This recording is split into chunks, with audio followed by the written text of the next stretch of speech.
বিগত বিএনপি সরকারের সময় আমরা বিভিন্ন আইন শৃঙ্খলা বাহিনী তৈরির মাধ্যমে আমরা দেশে আইন শৃঙ্খলা পরিস্থিতির উন্নতি ঘটিয়েছিলাম। হ্যাঁ, পরবর্তীকালে আমরা দেখেছি যে এই যে বিগত যে স্বৈরাচার পালিয়ে গেছে, তারা তাদের ক্ষমতার অপব্যবহার করে সেই আইন শৃঙ্খলা বাহিনীকে রাজনৈতিক স্বার্থে ব্যবহার করেছিল এবং রাজনৈতিক স্বার্থে ব্যবহার করে পুরা জাতি দেশকে বিশ্বের সামনে কলঙ্কিত করেছে। সেই আইন শৃঙ্খলা বাহিনীকেও তারা কলঙ্কিত করেছে, সেটি হচ্ছে তারা অপব্যবহার করেছিল।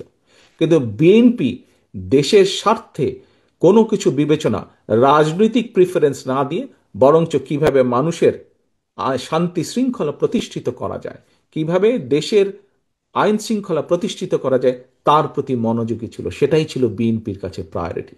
কাজেই নিশ্চয়ই তোমাদের ধারণা আছে, মনে আছে যে মোটামুটিভাবে সেই সময় 2003, 4, 5, 6-এর দিকে মোটামুটিভাবে ধীরে ধীরে আইন শৃঙ্খলা পরিস্থিতি ধীরে ধীরে উন্নতি হতে থাকে দেশের। আমি আমার নিজের একটি ঘটনার কথা তোমাদের সামনে তুলে ধরি।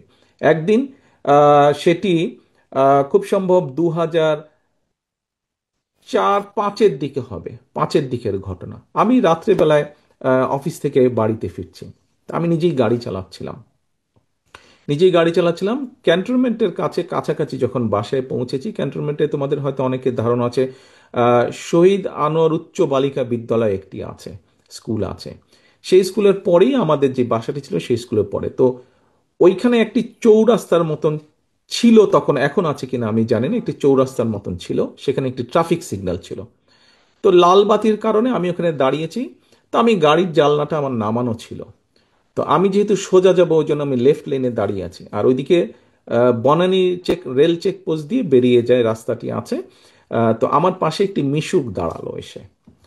তো হঠাৎ মিশুকালা আমাকে এ ভাই এ ভাই বলে ডাক দিচ্ছে। তা আমি তাকালাম, তা আমাকে বলে, আপনি তারেক জিয়া না? আমি বললাম যে হ্যাঁ, আমি তারেক জিয়া। তো বলে, ভাই আপনারা এই যে বিভিন্ন বাহিনী সৃষ্টি করেছেন, এর মাধ্যমে আমরা অনেক শান্তিতে আছি। আমরা কেন, কিভাবে? বলে, ভাই আগে এই যখন গলিটলিতে আমরা যাত্রী নিয়ে যেতাম প্রায় ছিনতাইয়ের মুখোমুখি হতাম, কিন্তু গত কিছুদিন ধরে আমরা অনেক শান্তিতে আছি, আমরা নিরাপদে আছি, আমাদের আর এইসবের মুখোমুখি হতে হয় না, বলা যায় মোটামুটি একদম আমরা নিরাপদ আছি।